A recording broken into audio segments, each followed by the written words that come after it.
Hey guys, welcome back. Behavior Strategies for Class here. This is where we empower educators with effective behavior management skills and strategies that work so you can teach. So, thanks for being back. And today we're talking about Neurograce. Now, this is really for the science geek person side of me, and I have really started to dig into the impact of neuroscience and the amazing way that God created our brains to grow, to change, and how different areas of our brain affect our behavior. And so, not realizing really gratitude, having a gratitude mindset, a thankful brain, truly can affect your students' behavior. And so we're going to talk about when your brain is wired by gratitude, it promotes that emotional resilience, empathy, and well-being. And this is truly grounded in solid science. And so that's why I said this is for the science geek side of me. And I will have in the show notes some of my references that I used for today's episode. Before we get started, I want to encourage you to get on the email list for Becoming a Behavior Pro online course.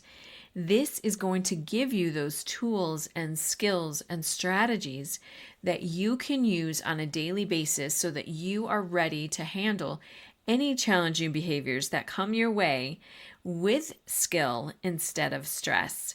So check out that link in the show notes as well and get on that list today.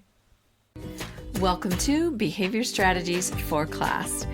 I am Diane Bachman, your behavior paraprofessional with over 15 years of experience working in special education. And I'm so glad you're here because I'll be teaching you about social emotional learning, behavior strategies, trauma-informed care, and more. So if you are tired of being frustrated and not knowing what to do with your students who have challenging and disruptive behavior, you're in the right place. Now, if you're ready to become more equipped to help your students learn and grow, let's listen in to today's episode. Now, don't forget to hit that subscribe button, share this episode or any other episodes that you know will help and encourage the other educators in your life so that we can continue to grow and learn together. So, being thankful and having a gratitude mindset truly takes intentionality. And I can honestly say we can do a better job with our students in our program in helping them think of what are you thankful for? What are you grateful for? What are you glad that you have? Or, what do you really enjoy? These are all things that truly, living in the United States, we truly are a blessed country. And majority of us, we have shoes, we have clothes to wear, a bed to sleep in, blankets to keep us warm, running water, electricity, all of these things that we really do take for granted at times. And it's just reminding our students, of course, they're not thinking of those things for the most part. We have some students that I've worked with who've lived in a hotel, they've lived in their car, and so they've struggled, to have a permanent home where they can call their home or have their own room. There are a lot of students that I've worked with who struggle, or not struggle, but who've never had their own room. And I never had my own room growing up. My sister and I always shared a room. I never thought twice about it. I mean, granted, we had our moments because she was younger than me.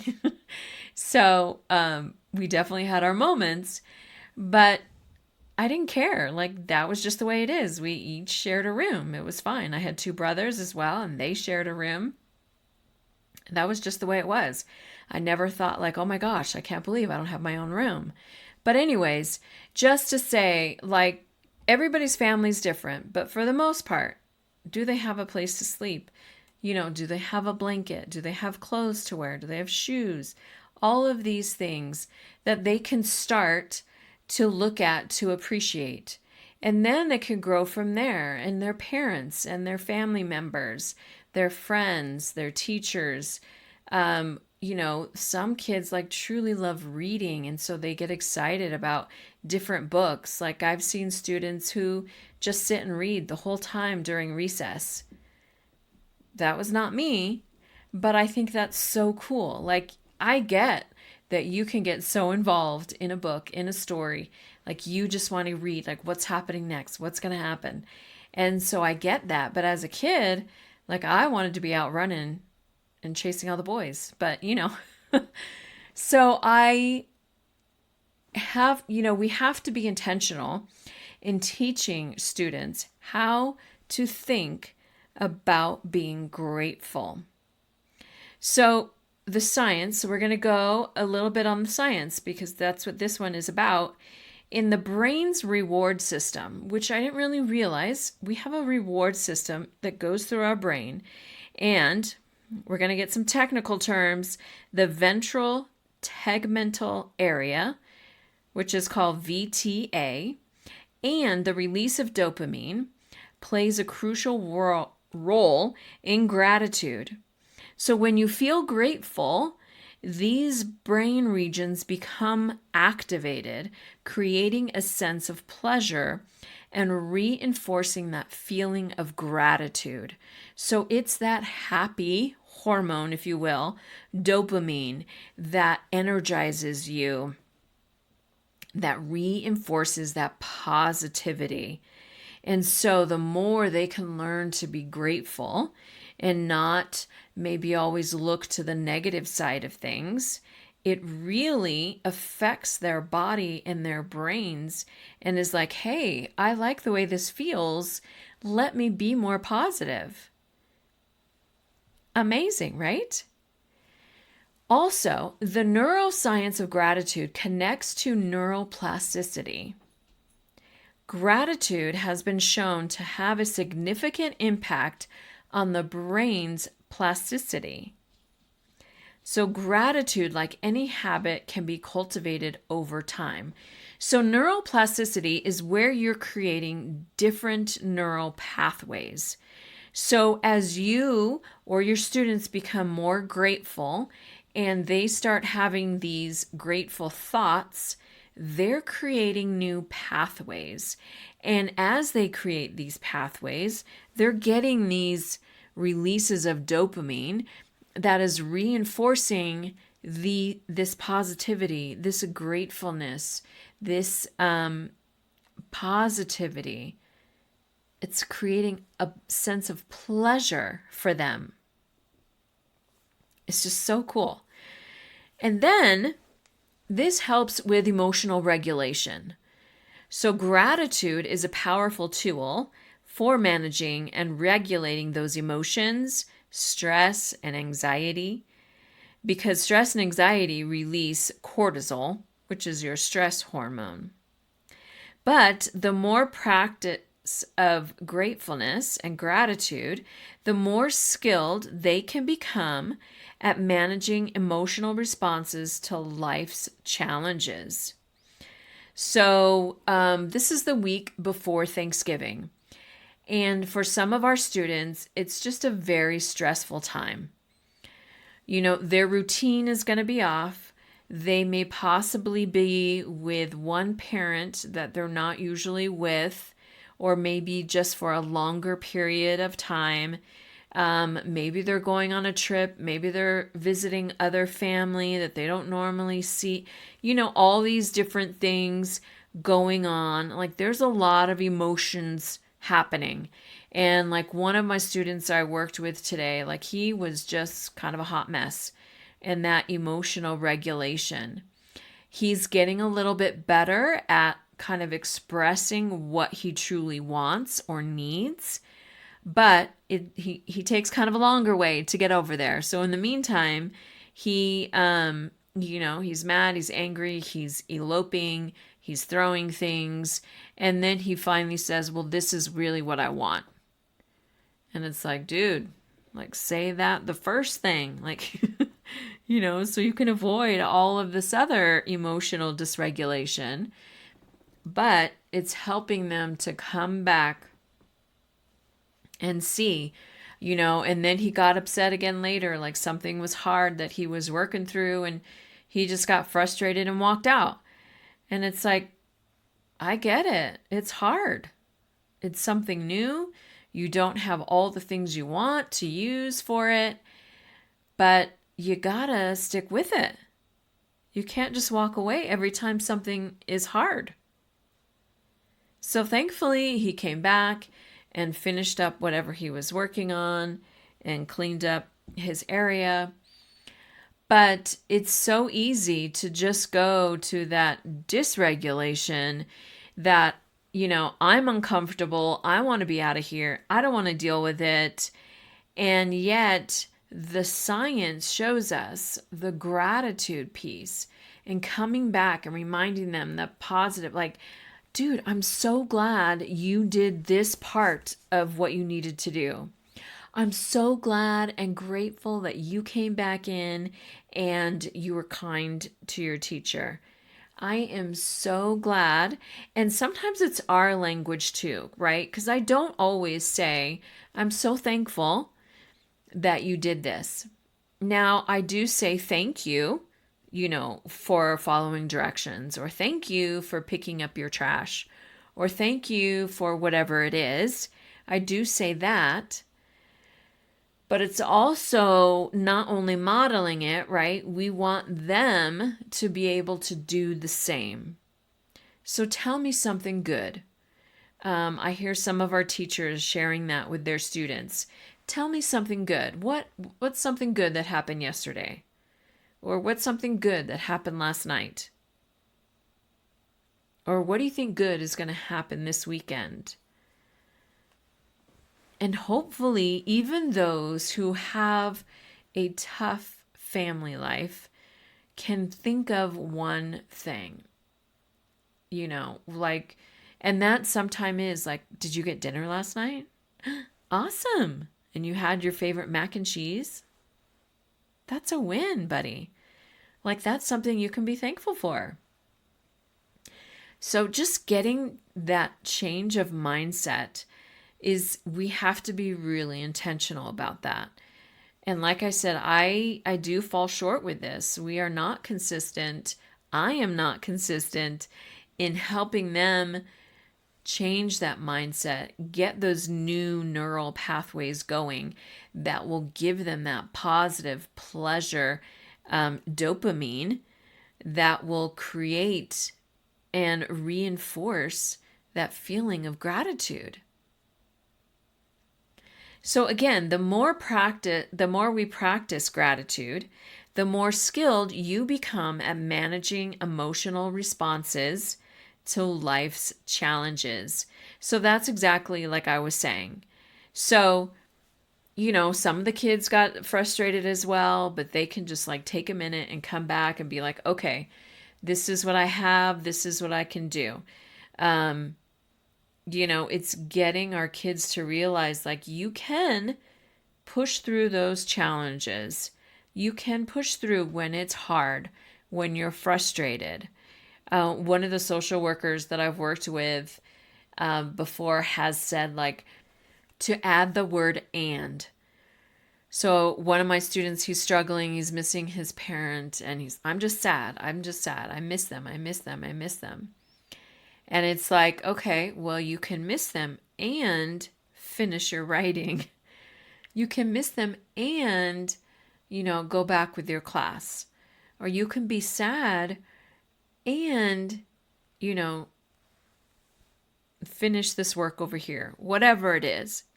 But throwing in that and reminds them and validates them, right? Validates, like, you're feeling sad, you're feeling overwhelmed, but it's like, and you can do this. You can follow through. You can make the most out of that situation. So the more we practice, or you model gratitude, the more skilled your students will become at managing their emotional responses to life's challenges. Again, a lot of these things, they're life skills, right? These are life skills that your students need. These will help them be happier, healthier adults, teenagers, wherever it is your students are. So gratitude is also linked to improved immune function, creating more immune boosting cells and protein increases, making you more resilient to illnesses. It helps reduce inflammation and, again, better overall physical health. Because when you are feeling more positive, you are going to feel more in the mood, per se, to get up and do, a walk around the neighborhood or go to the gym for half an hour. Or if you have, you can work out at home, go ahead and get that stuff out. You can do it. Like, you're not down on yourself. You're not down on the disappointments of life and friends and family and all of these things. This helps improve your immune function. So, as we are heading towards the holidays and the fall and the flu season and the stomach bug, which is already going around our school, we want to boost that immune system, right? We don't want to be sick. We don't want to be sick for the holidays, for our friends, family time, all of that.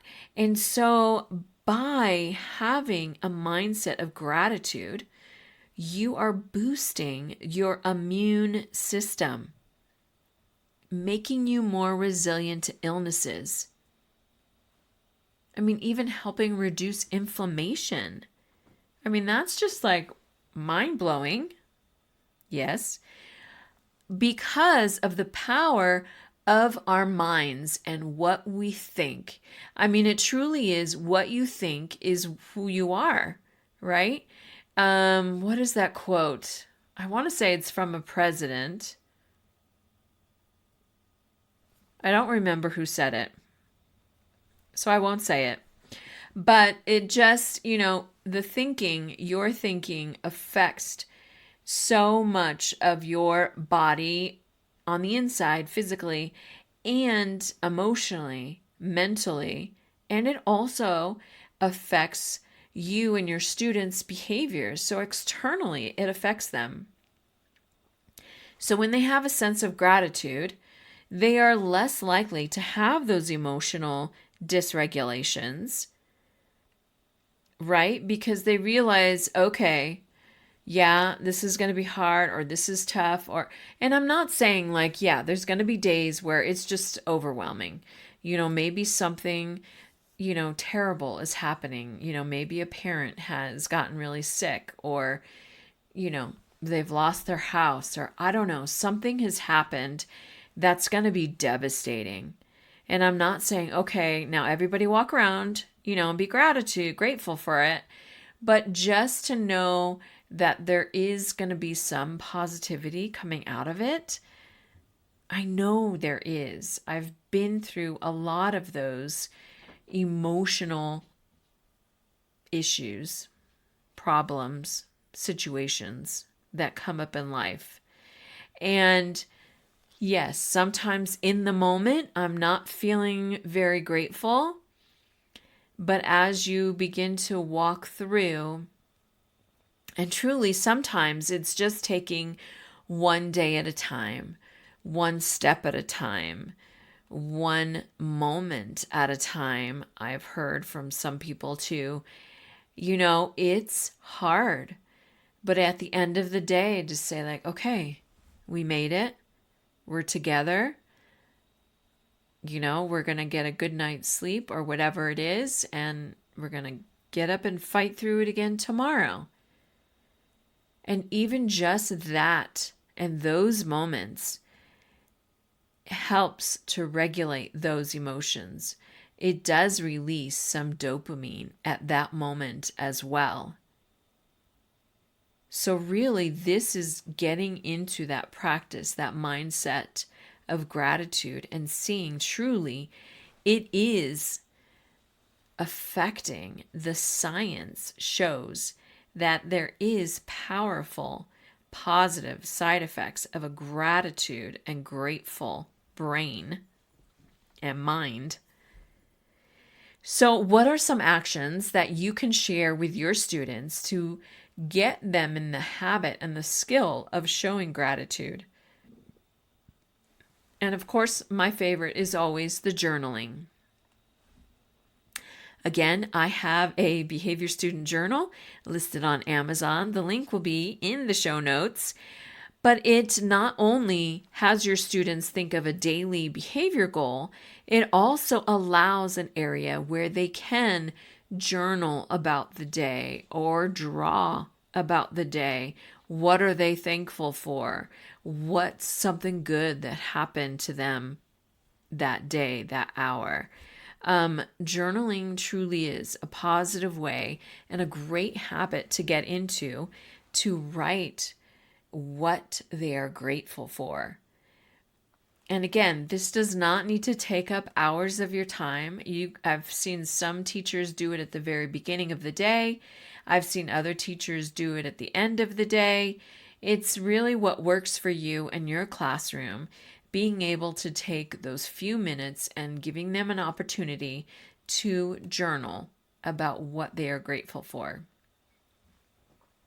Another way that they can begin to grow a thankful, grateful brain is by expressing verbally what they're grateful for.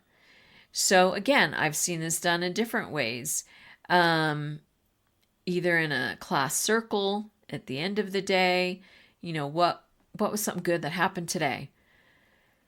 Or it's, tell a classmate what you appreciate about them.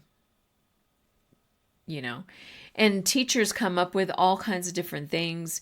There's other resources where you can actually get it looks like a beach ball, but on the beach ball, it has different suggestions of what to say and what you're thankful for.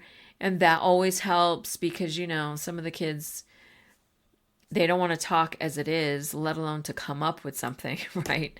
So if you give them a prompt, that really helps them and gets them going sometimes to verbally express what they're grateful for.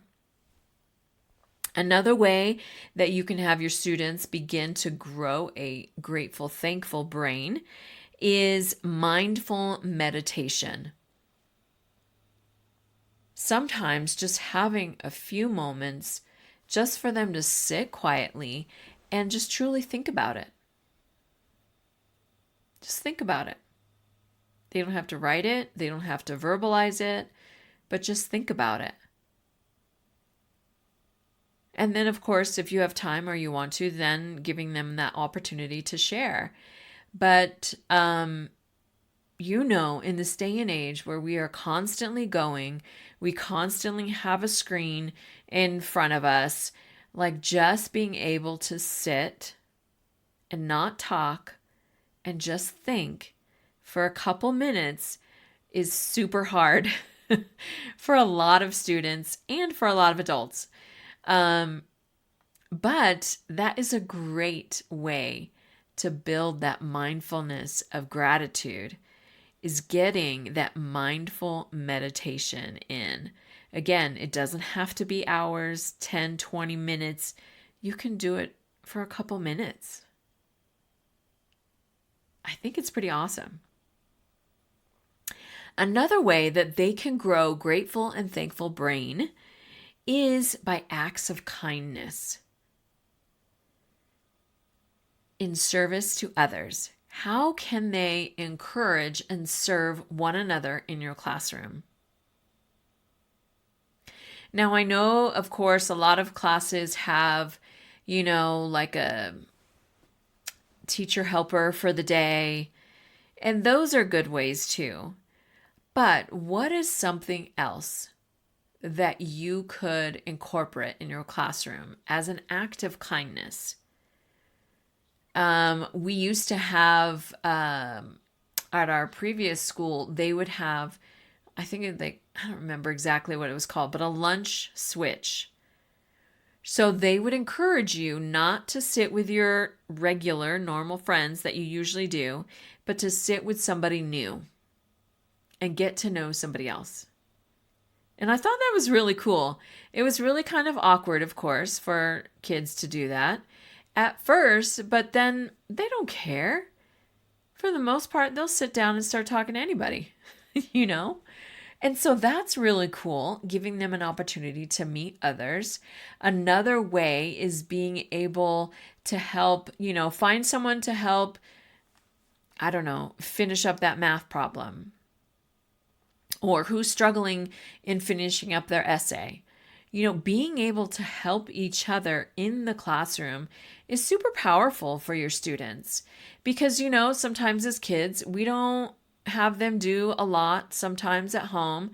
And so by empowering them and giving them that opportunity to serve their peers is really important. And it really is a growth to see. And then they really stick up for each other.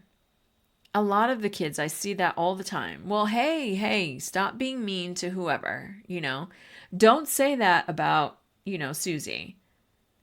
You're being mean to Matthew. You need to stop. Like, it's really great to see that a lot of kids are using their words instead of, punching, pushing, hitting, whatever, and saying what they need, or in saying and sticking up for others who may be getting hurt or have their feelings hurt. So that is an act of kindness. Maybe it's saying, okay, at recess, you need to find somebody new to play with. Or, take 5 minutes and go meet somebody new during recess. And then ask, I don't know. These are kind of just flying off. But what are some ways that you can incorporate some acts of kindness for your students? Is it going into a younger grade and being able to help those younger students, read? We've done that before. Like some older kids will come into the kindergarten classroom and help them do some reading. They were definitely called reading buddies. And those are great acts of kindness. Writing notes to maybe other teachers or writing notes to their peers. Writing notes to the principal, to the assistant principal, to anybody else at school, or maybe it's writing notes to their family member. There's so many different ways that we can show and demonstrate acts of kindness. And that is another way, another skill that is super important for your students as well. So again, Neurograce, that thankful, grateful brain, is super important and powerful to help your students emotionally regulate. It releases dopamine. And the more they feel grateful, you're creating a sense of pleasure and reinforcing that feeling of gratitude. You can create new neural pathways by creating this habit of gratitude and modeling that for your students. It improves your immune system. So there's so many benefits of having a grateful, thankful brain.